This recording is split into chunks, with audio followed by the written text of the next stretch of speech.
আপনারা সবাই জানেন বাংলাদেশে শারদ উৎসব শুরু হয়েছে, দুর্গাপূজা, হিন্দুদের দুর্গাপূজা শুরু হয়েছে। তো গতকাল থেকে আমি একটা খবর পেয়েছিলাম যে মন্দিরে মন্দিরে গিয়ে ইউনূসের পুলিশ বাহিনী যে হিন্দু দুর্গাপূজার যে অত্যন্ত গুরুত্বপূর্ণ যে অনুষঙ্গ অসুর, সেই অসুরের দাড়ি কেটে দিচ্ছে, অসুরকে শেভ করে দিচ্ছে, অসুরের মাথায় ঘুমচা বা নেকাব পরিয়ে দিচ্ছে, ইসলাম ধর্মের নেকাব পরিয়ে দিচ্ছে। তো আমি প্রথমে এটা বিশ্বাস করতে পারি না, এটা আসলে বিশ্বাস করার কথা না। কারণ বাংলাদেশে আবহমান কাল ধরে, বছরের পর শত শত বছর ধরে দুর্গাপূজা উদযাপন হয়ে আসছে। আমি কখনো এরকম শুনি নাই যে অসুরকে শেভ করে দিচ্ছে, অসুরের দাড়ি কেটে নিচ্ছে, অসুরকে নেকাব পরিয়ে দিচ্ছে।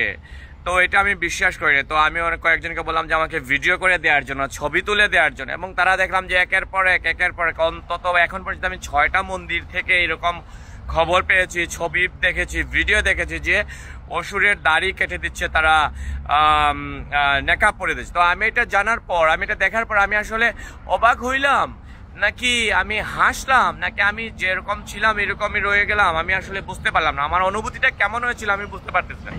কারণ এত শত শত বছর ধরে দুর্গাপূজা হয়ে যাচ্ছে, আমি কখনো শুনি নাই যে এইভাবে মোল্লারা মন্দিরে গিয়ে নাপিতগিরি করবে, এইভাবে মোল্লারা হিন্দুদের ধর্মীয় প্রতিমা থেকে মানে দাড়ি কেটে নেবে। মানে এটা আমার কখনো আমার ভাবনায় ছিল না। তো আমার মনের মধ্যে এই প্রশ্নটা আসলো যে মুসলমানরা কি, বাংলাদেশের উগ্রপন্থী মুসলমানরা, পাকিস্তান আফগানিস্তানপন্থী মুসলমানরা, কওমি মাদ্রাসাপন্থী মুসলমানরা কি মনে করতেছে যে দাড়ি মানেই, অসুর মানেই হচ্ছে ওরা মোল্লারা, অসুর মানেই হচ্ছে এই ইয়েরা, জঙ্গি সন্ত্রাস মানেই হচ্ছে কি এই, তারা নিজেরাই নিজেদেরকে মনে করতেছে যে যেহেতু অসুর, তো অসুর মানেই হচ্ছে এই মোল্লারা, অসুর মানেই হচ্ছে এই সন্ত্রাসীরা, এই জঙ্গিরা, এই পাকিস্তানপন্থী, কওমি মাদ্রাসাপন্থী, এই হেফাজতপন্থী, এই জামাতপন্থী, এই মুসলমানরা, এরা কি নিজেরাই নিজেদেরকে এইভাবে মনে করতেছে? আমি এটা আসলে বুঝতে পারলাম না। আর না হইলে তো মানে তারা এইভাবে অসুরের মুখ থেকে, অসুরের থেকে দাড়ি কেটে নেওয়া হতো না। শত শত বছর ধরে দুর্গাপূজা হয়েছে, কোনোদিন কোনো মুসলমানকে তো দেখলাম না যে এই অসুর নিয়ে তাদের সমস্যা, অসুরের মাথায় নেকাব পরিয়ে দিতে হইতেছে, এটা তো কখনো দেখলাম না। তো এটা করে কি মুসলমানরা, মানে মুসলমান বলতে সব মুসলমান না, আমি পাকিস্তানপন্থী, আফগানিস্তানপন্থী, হেফাজতপন্থী, জামাতপন্থী, এই উগ্রবাদী মুসলমানদের কথাই আমি বুঝাইতেছি। বাংলাদেশে তো সবাই তো আর এই হেফাজতপন্থী আর আফগানিস্তান পাকিস্তানপন্থী মুসলমান না, সুতরাং আমি সবারকে কথা বলতেছি না। এবং তাদের কোনো এই সমস্ত বিষয় নিয়ে তাদের কোনো এত মাথা ব্যথা নেই, কোনোদিনও এদের মাথা ব্যথা ছিল না। এটাই হচ্ছে ইউনূসের সাম্প্রদায়িক সম্প্রীতি, এটাই হচ্ছে ইউনূসের আমলে দুর্গাপূজা। আমি আগেই বলছিলাম, হিন্দুদেরকে বলছিলাম যে তারা যেন এই ইউনূসের আমলে দুর্গাপূজা উদযাপন করে না, কিন্তু হিন্দুরা আমার মতো মানুষদের কথা এরা শুনে নাই।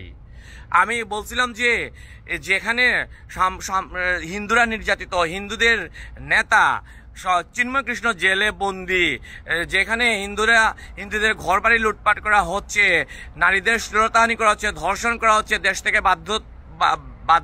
ত্যাগ করতে বাধ্য করা হচ্ছে, ধর্মান্তর করা হচ্ছে, মানে ভয় ভীতি দেখানো হচ্ছে, চাকরিতে তারা চোরের মতো আছে, বৈষম্য আছে, চতুর্থ পঞ্চম শ্রেণীর নাগরিক যেখানে আছে, সেখানে তাদের দুর্গাপূজা না করে প্রতিবাদ করা উচিত ছিল। এখন হিন্দুরা, মেরুদণ্ডহীন হিন্দুরা দুর্গাপূজা লাফাই দুর্গাপূজা করতেছে। এখন দুর্গাপূজায় ঢুকে গিয়ে তারা কি করছে, এই ইউনূসের মোল্লারা, ইউনূসের পুলিশ বাহিনী গিয়ে অসুরের দাড়ি কেটে দিচ্ছে, অসুরের মুখে নেকাব পরিয়ে দিচ্ছে। এর থেকে ভয়ঙ্কর, এর থেকে সাম্প্রদায়িক সন্ত্রাস আর কি হতে পারে? মানে হিন্দুরা দুর্গাপূজা করতেছে, তারা তো কারো ক্ষতি করতেছে না, রাইট? তারা তো কারো ক্ষতি করছে না, নিজেরা নিজেদের মন্দিরের ভেতরে তারা দুর্গাপূজা করতেছে, তারা তাদের উৎসব উদযাপন করতেছে, যেমনি পারতেছে তারা করতেছে। সেখানে গিয়ে দখলদার বাহিনীর মোল্লারা গিয়ে সেখানে অসুরের উপর নেকাব পরিয়ে দিচ্ছে, দাড়ি কেটে নিচ্ছে। এটা কি হিন্দুদের ধর্মীয় অনুভূতিতে আঘাত নয়?